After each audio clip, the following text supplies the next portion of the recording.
Let's kick things off with a tweet from the savage Sven Henrik about the most obvious thing that's been going on in the market. Not a single down week since Powell announced we're at neutral. Hello, I'm Crypto Casey and welcome to another episode of Crypto This Week. Every Sunday we explore the latest global news stories affecting the crypto markets as well as the ever-changing macroeconomic environment of the world at large. Be sure to check out our sponsors, Efani, NordVPN, and Ledger. Protect your cell phone from SIM swapping attacks using Efani's secure mobile services. Protect your data, privacy, and crypto investments by using virtual private network services with NordVPN. And protect your long-term crypto holdings with cold storage hardware wallets provided by Ledger.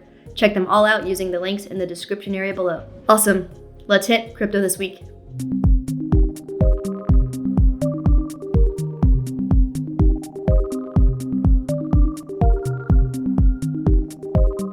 A long-awaited event in crypto is coming sooner. ETH devs move up the date for Merge.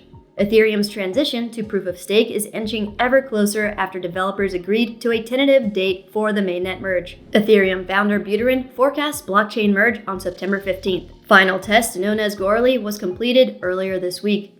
Developers are expected to set a definite date next week. Although Ethereum's merge to a proof-of-stake network has definitely been a greatly anticipated event for the crypto community, an analyst warns Ethereum merge mania is blinding crypto traders and says hammer set to drop on unsuspecting investors. On August 2nd, pseudonymous trader Capo warned his 475,000 Twitter followers that Bitcoin would bounce to the 25,000 area before crashing to new lows. Let me tell you, this is a bear market rally. Don't be blind. If you made some profits, congratulations. But now is the time to start protecting them again. Last leg up, then hammer, he says. The trader updated his Twitter followers again this Friday morning, warning that a reckoning is right around the corner. One last high to wreck early shorts. And I agree. The macroeconomic environment is complete garbage. China's economy is on the brink of collapse. The war in Ukraine, wages on, consumer sentiment is down. A lot of people that are privy to information the rest of us aren't are dumping all their stocks like crazy. But still, it's anyone's guess what will happen in both the short and long term. Let's explore what other people think is in the cards. The economy is very weak.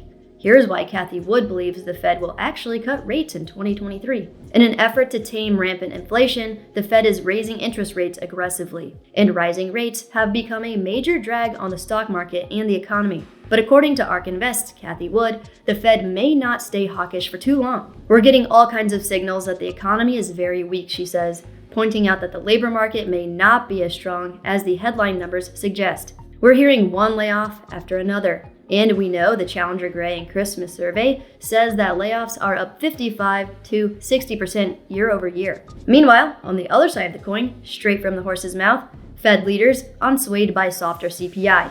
See rate hikes into 2023. Kashkari says softer inflation data doesn't change the Fed's path. Inflation has eased, but it's unacceptably high, Evans says. Federal Reserve officials responded to softening inflation data by saying it doesn't change the U.S. central bank's path toward even higher interest rates this year and next. Can we trust that what some Fed officials say is what Fed Chair Jerome Powell will end up doing throughout the rest of this year and into next?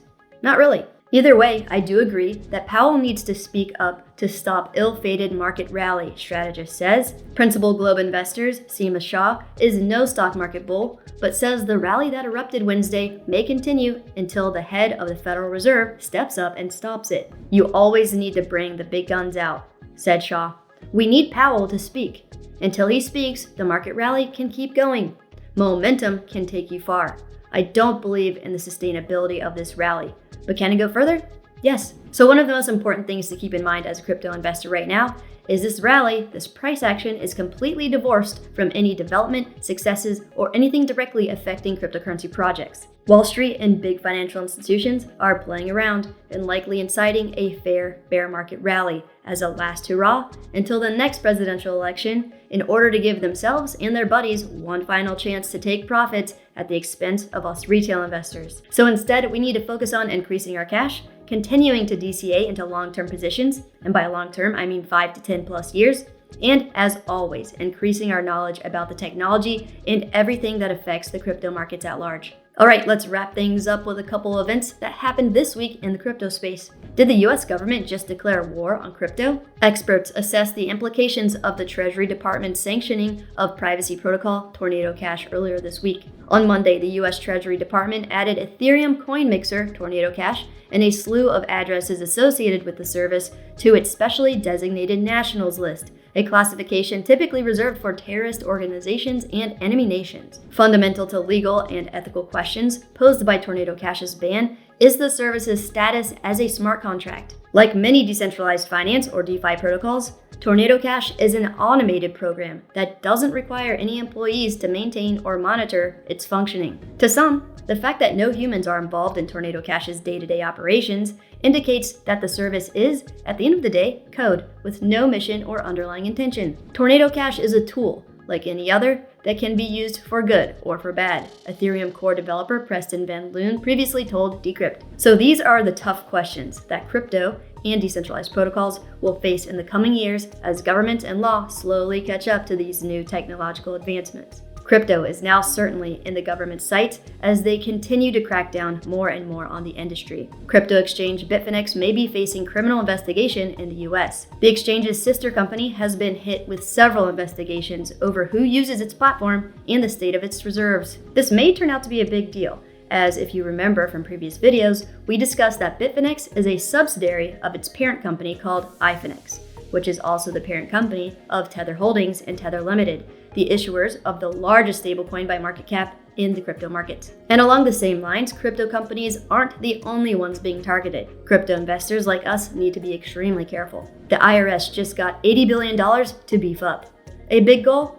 Going after rich tax dodgers. Yeah, and even though some politicians are saying that it won't affect the middle class, we all know that cryptocurrency users, regardless of their wealth status, will be targeted and crucified as well. So don't be the person they make an item out of by throwing you in prison for several decades over trying to hide transactions and not report income. The blockchain and exchanges make it extremely easy to track everything you do. So be sure to use an accountant when filing your taxes and provide them with everything they need to report everything you've done. Awesome. Well, that was Crypto This Week with me, Crypto Casey. If you enjoyed the episode, please make sure to like the video, subscribe to the channel, and click the bell notification to stay up to date on all of the latest videos. So, do you think the Fed will continue to hike rates aggressively or cool down towards the end of the year or early next? Is this a fake bear market rally or is the bottom in? What's your plan of attack for the rest of the year as a crypto investor? Let me know in the comments below. Be safe out there.